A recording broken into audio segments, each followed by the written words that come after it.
नमस्कार दोस्तों, मैं सुमित तोंगड़ आज आपके लिए हिंदी की स्ट्रेटजी की वीडियो लेकर आया हूँ। बहुत से बच्चों के कमेंट आ रहे थे कि भैया कि हिंदी में हम पढ़ तो रहे हैं लेकिन हमारे जो नंबर है वो नहीं बढ़ पा रहे हैं। कहीं ना कहीं हम बहुत ज़्यादा मेहनत कर रहे हैं हिंदी में, लेकिन फिर भी हमारे नंबर जो वो नहीं बढ़ पा रहे हैं। तो उसके लिए मैं आपको अपनी रणनीति बताता हूँ जो मैंने एग्ज़ाम के टाइम हिंदी पढ़ते हुए बनाई थी।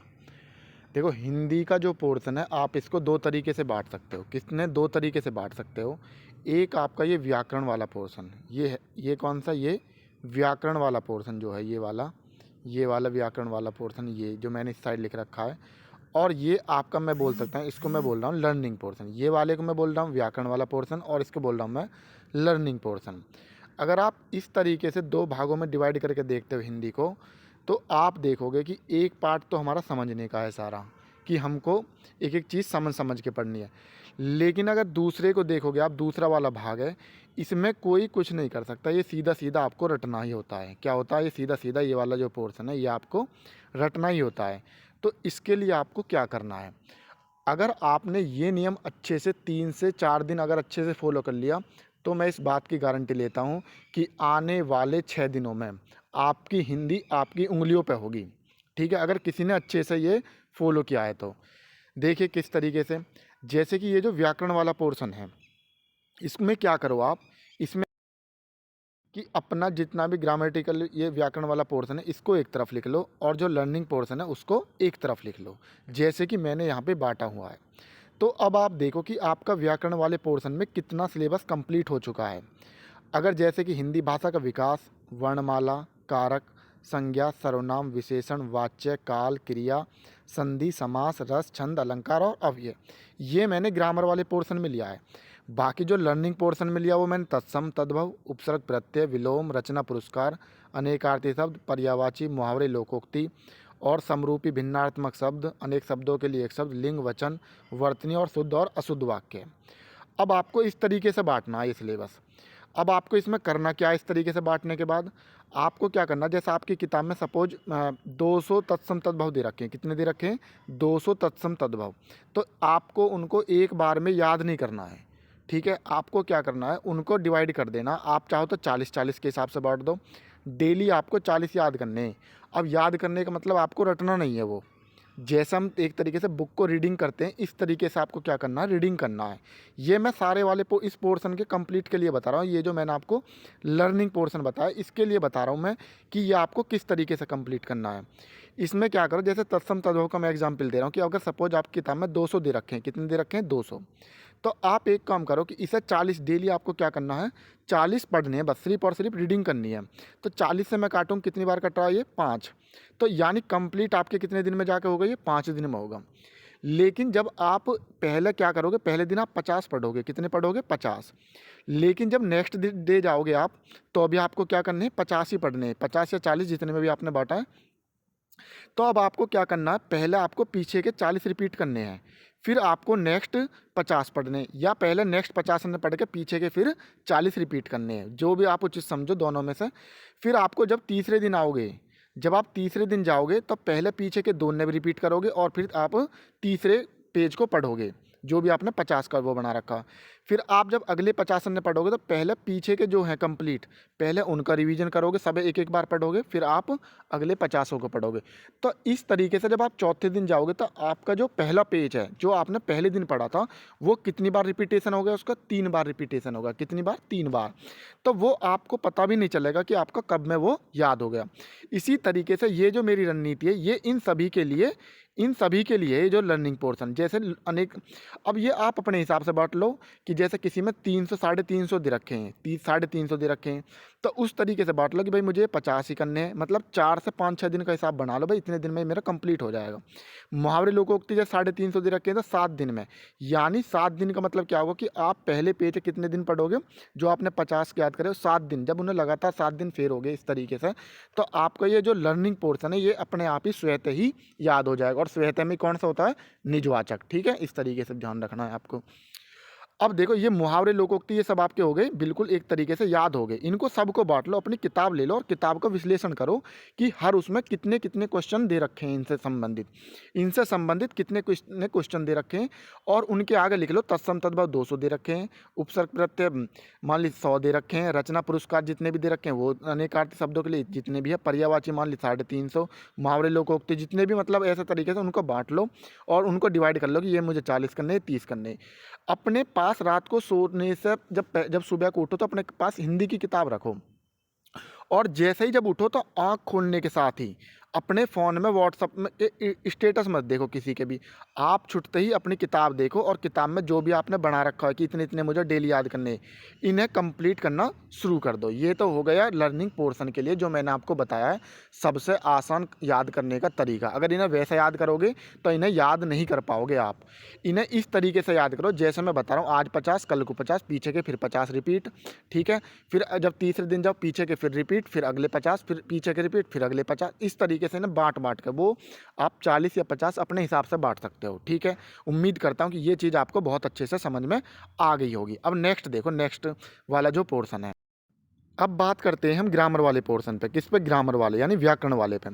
तो आप क्या काम करो, एक बार में पहले करो संज्ञा से शुरू। जिन्होंने शुरुआत नहीं करी है या जो शुरुआत कर चुके हैं उनके लिए भी मैं रिवीजन बता रहा हूँ, ठीक है, किस तरीके से करना है। ये दोनों के लिए, ये जो पढ़ चुके हैं जिनका सिलेबस कंप्लीट हो चुका है उनके लिए भी, और जिनका नहीं हुआ उनके लिए भी। आप शुरुआत करो संज्ञा से। किससे करो? आप संज्ञा से करो। जब आप संज्ञा पढ़ लो फिर सर्वनाम, फिर विशेषण, और उसके बाद वाच्य, उसके बाद काल, और उसके बाद क्रिया। ये पहले इन 6 चैप्टर ने कंप्लीट करो आप। कितने? 6 चैप्टर ने। और जब आप इन 6 चैप्टर ने कंप्लीट कर लो उसके बाद फिर आप कारक करो, ठीक है। कारक के बाद आप क्या करना है? कारक के बाद आपका बचता है फिर आप करो हिंदी भाषा का विकास, उसके बाद वर्णमाला। क्या करो? उसके बाद वर्णमाला। इस तरीके से कंप्लीट करते हुए चलना है आपको। फिर आपका बचता है एक पोर्शन में रस, छंद, अलंकार। फिर इनको कंप्लीट कर लो और फिर आप संधि और उसके बाद अव्यय। ये हो गया आपका ग्रामर को कंप्लीट करने का तरीका। अब जिसका कंप्लीट हो चुका है पहले उसको क्या करना है? उसको ये इस तरीके से बांटना है कि भाई आज मुझे जो है संज्ञा, सर्वनाम, विशेषण, संज्ञा, सर्वनाम और विशेषण, ये 3 टॉपिक एक दिन में कंप्लीट कर लो रिवीजन के। एक दिन में ये हो गए कंप्लीट। उसके बाद वाच्य, काल और क्रिया, वाच्य, काल और क्रिया, एक दिन में इन दोनों ने इन 3 टॉपिक करने कर लो, ठीक है। और जिसका कंप्लीट हो चुका उसके लिए बता रहा हूँ मैं, वो क्या करेगा फिर जब कंप्लीट हो जाएगा फिर तीसरे दिन क्या करना है उसको? हिंदी भाषा का विकास, वर्णमाला और कारक, ये 3 चैप्टर एक साथ कंप्लीट कर लेने हैं। उसके बाद क्या करना है आपको? चौथे दिन समास और संधि, समास और संधि ये आपको एक बार में कर लेना। रस और छंद ये एक बार में कर लेना, और एक बार में अव्यय और एक बार में अलंकार। यानी कुल मिलाकर 6 दिन में आपका ये पोर्शन इस तरीके से कंप्लीट हो जाएगा, कंप्लीट हिंदी का रिवीजन हो जाएगा। और देखो मैंने जो वीडियो बना रखी है उसमें कोई भी क्वेश्चन मैंने छोड़ा नहीं है। मैं यहाँ पे प्रचार प्रसार नहीं कर रहा। आपको अच्छी लगे तो देखो, नहीं तो मत देखो, क्योंकि मैं नहीं चाहता कि आपकी अगर समझ में नहीं आ रहा आप फिर भी उसे देखो। मैं इस तरीके से फोर्स नहीं कर रहा उसका। अगर देखो वो आपके ऊपर है कि भाई मैंने किस तरीके से मेरे पढ़ाई हुआ आपकी समझ में आ रहा है या नहीं आ रहा। लेकिन हाँ, मैं इतनी उम्मीद ज़रूर करता हूँ कि जो मैंने पढ़ा रखा है पेपर में उससे बाहर आने वाला कुछ भी नहीं है, ठीक है। तो अब वो अगर आप कहीं भी जाओगे तो मैं यूट्यूब वगैरह से मैंने सब जगह से विश्लेषण करके सब चीज़ का, तो तभी मैंने ये वीडियो बनानी शुरू की है। क्योंकि आप देखोगे क्रिया की, सर्वनाम की, ये 1.5 2 2 2.5 3 घंटे की वीडियो बना रखी है। लेकिन मैंने कोशिश करी है कि उसको कम समय में, जिससे कि कम समय में आपको अधिक से अधिक, यानी कुल मिलाकर अधिक से अधिक का मतलब ये है कि वो कंप्लीट वीडियो आपको कम समय में दी जा सके। अगर आप किसी का सिलेबस कंप्लीट नहीं है, अगर उसको ढंग में भी पढ़ लेगा ना उन चीज़ों ने, तो भी आपका कुछ भी बचने वाला नहीं है। इस तरीके से अपने सिलेबस को आप 5 से 6 दिन में ख़त्म कर सकते हो। क्योंकि संज्ञा की मैंने मात्र 30 मिनट की वीडियो है, सर्वनाम की 15 मिनट की है, और विशेषण की भी आपकी मुझे लगे ये भी 30 मिनट की है। यानी 1.5 घंटे में आपके ये तीनों के तीनों टॉपिक कंप्लीट हो रहे हैं। अगर आप 2x पर लगा लोगे तो और भी जल्दी खत्म हो जाएंगे। वाच्य, काल, क्रिया के भी मैंने 1 से 1.5 घंटे में ही ख़त्म कर रखे हैं मुझे लगे। तो आपके यानी 3, 1.5 दूनी 3 घंटे में मैंने आपके 6 टॉपिक ख़त्म करवा रखे हैं। अगर आप देखोगे तो लगभग और किसी के तो 3 घंटे में आपका सर्वनाम या विशेषण या क्रिया, इस तरीके से आपको 6 घंटे में 2 ही टॉपिक कंप्लीट मिलेंगे, ठीक है। वो आपकी मर्जी है, आपको अच्छा लगे तो देखो, नहीं तो कोई बात नहीं, ठीक है। अब समझो दूसरी बात आ रही है बच्चे के सामने पढ़ने की। ये तो मैंने हिंदी की पूरी रणनीति बता दी। हिंदी आपको इस तरीके से ही पढ़नी है, एक तरफ लर्निंग पोर्शन, एक तरफ ग्रामर का पोर्शन। उसके बाद अब समझो दूसरी बात जो बच्चे कह रहे हैं कि भैया हमारे सामने जो है टाइम टेबल की बड़ी समस्या आ रही है, हम आज टाइम टेबल बनाओ वो कल को फेल हो जावे। वो फेल होगा, क्योंकि तुम जो है धीरेन्द्र शास्त्री तो हो ना कि भाई आज का पर्चा बना दोगे, आगे का पर्चा बना दोगे तुम, क्योंकि कल की स्थिति हमें नहीं पता हमारी क्या होने वाली है। ठीक है, तो इस तरीके से अपना सिलेबस बनाओ कि तुम्हें स्थिति, तुम वर्तमान को देख के ही अपना टाइम टेबल बनाओ। वो कैसे बनाना है उसके बारे में ध्यान से सुनो।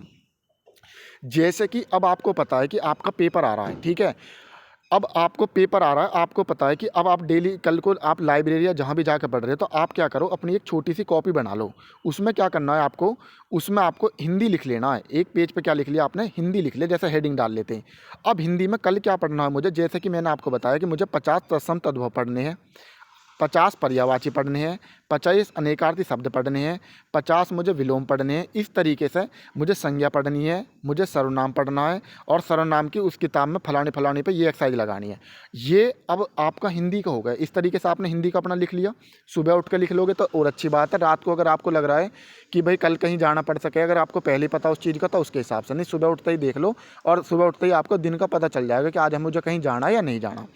तो जब आप सुबह को, जब ऐसी आप क्या करोगे, ऐसी आप मैथ के बना लोगे कि भाई मैथ में मुझे आज जो है, मैथ की हेडिंग डालो ऐसी, मैथ के आगे लिखोगे मुझे आज परसेंटेज पढ़नी है, या जो भी परसेंटेज में, मान लीजिए अगर किसी में दे रखे हैं 60 सवाल दे रखे हैं, आप पता मैं 60 के 60 कंप्लीट नहीं कर सकता, मैं 30 ही कर सकता हूँ, तो आप उन 30 अन्य लिखोगे मुझे परसेंटेज में 60 में से 30 ही करने हैं। इस तरीके से मैथ की रणनीति। रीजनिंग में आपको पता है कि मुझे जो वेन डायग्राम पढ़ना है, या क्लॉक पढ़ना है, या डाइस पढ़ना, जो भी, उसे कंप्लीट लिख लो, या प्रैक्टिस सेट जो भी करना। इस तरीके से जब आप अपनी एक एक चीज़ लिख लोगे, अगर आपको प्रैक्टिस सेट करना है कि भाई मुझे आज एक प्रैक्टिस सेट, वो वाला प्रैक्टिस सेट करना, 2 हिंदी के, मतलब कुल मिलाकर जो भी आपको पढ़ना है वो आपका लिखतम होना चाहिए। सब चीज़ क्या होनी चाहिए, लिखतम। अब आपको ये टाइम टेबल नहीं बनाना है कि मैं 4 घंटा हिंदी पढ़ूंगा, 2 घंटा मैथ पढ़ूंगा, ये पढ़ूंगा। इसे बिल्कुल भैया फेंक दो, ये बिल्कुल भी तुम्हारे लिए कारगर साबित नहीं होगा। नहीं, अपनी कॉपी में देख लो सबसे पहले कितने टाइम टेबल बने हैं। अब आपको क्या करना है, जब आपने ये सब चीज़ लिख ली, तो आप जब पढ़ने बैठे तो अपनी कॉपी उठाओ कि भाई हिंदी में मैंने संज्ञा लिखा था, जब संज्ञा कंप्लीट हो जाता उसे ऐसा काट दो, सर्वनाम पढ़ लिया उसे भी काट दो। इस तरीके से सब है, काटते हुए चलो भाई। मैथ भी पढ़ लिया, एक प्रैक्टिस सेट भी कर लिया, ये भी कर। अब आपके सामने पूरा का पूरा सिलेबस कंप्लीट है। अब चाहे आप उसे 3 घंटा में ख़त्म करो, चाहे 12 घंटा में करो, चाहे 15 में करो, तो इससे आपका स्टडी टाइम भी धीरे धीरे बढ़ता हुआ चला जाएगा, और आपको पता चलेगा कि मेरा जो सिलेबस है वो धीरे धीरे कंप्लीट हो रहा है। ठीक है, ये बात तो हो गई टाइम टेबल की। मैंने 2 बात करी, हिंदी की रणनीति को लेकर, और दूसरी बात मैंने आपके सामने करी किसकी, वो टाइम टेबल को लेकर। इस तरीके से अपना टाइम टेबल बनाएं। अब एक समस्या ये आ रही है कि बच्चों के सामने जिनका सिलेबस कंप्लीट हो चुका है, उनके लिए बता रहा हूँ मैं, जिनका सिलेबस कंप्लीट हो चुका है, आजकल एक ट्रेंडिंग बहुत ज़्यादा चल रही है कि सोशल इसका, ये फ़ोन का जो कह रहे हैं ना कि इसका बहुत फ़ायदा भी है और नुकसान भी है। अब क्या चल रहा है कि यूट्यूब पे या कोई भी जिसके भी चल रहे हैं, इन पे क्या चल रहा है आजकल, वो बिल्कुल ऑनलाइन का जो प्रैक्टिस सेट का मामला चल रहा है, ये बहुत ही ज़्यादा चल रहा है। हर कोई कोचिंग सेंटर अपने ऑनलाइन प्रैक्टिस सेट ले लेके आ रहा है। तो देखो, ये इस चीज़ का आपको एनालाइज होना शुरू हो जाएगा। जब आप किताबन में पढ़ोगे तो आपको पता चलेगा कि भाई मुझ पे तो वास्तव में ये सब चीज़ मुझे पता नहीं चल पा रही। आप कुछ मत करो, मैं सबसे यही कहना चाहता हूँ कि कोई भी ऑनलाइन प्रैक्टिस सेट के चक्कर में ना पड़े। आपके पास किताब है, आप चाहो तो उन कोचिंग सेंटर के ऑफलाइन ही ले लो, या उन्होंने जो अपने ऐप पे डाल रखे हैं, ठीक है, उनके ऐपन पे देख लो। अगर उन्होंने उस पर भी डाल रखे हैं तो आप उन्हें लगाओ, ना कि वो जब ऑनलाइन पढ़ा रहे हैं ना उस पर स्क्रीन पे जाके उन प्रैक्टिस सेटर ना आप सॉल्व करो, उन्हें बिल्कुल भी मत करो। जब आपका सिलेबस कंप्लीट होगा, सब चीज़ होगा, तो आप अपना टाइम मात्र 37 क्वेश्चन या 35 क्वेश्चन के चक्कर में आप अपना 1.5 घंटा क्यों गवा रहे हो? क्योंकि 1.5 घंटा का टाइम जो है आपका, वो पेपर में पूरा का पूरा आप पेपर सॉल्व कर सकते हैं इतनी देर में। उससे अगर आपको आदत पड़ेगी ना एक बार उस प्रैक्टिस सेटर ने इस तरीके से सॉल्व करने की, तो आपका दिमाग जो है सोवा नींदी में रहेगा। आपका दिमाग तभी तेज चलेगा जब आप खुद अपने आप से ऑफलाइन पेपर लगाओगे।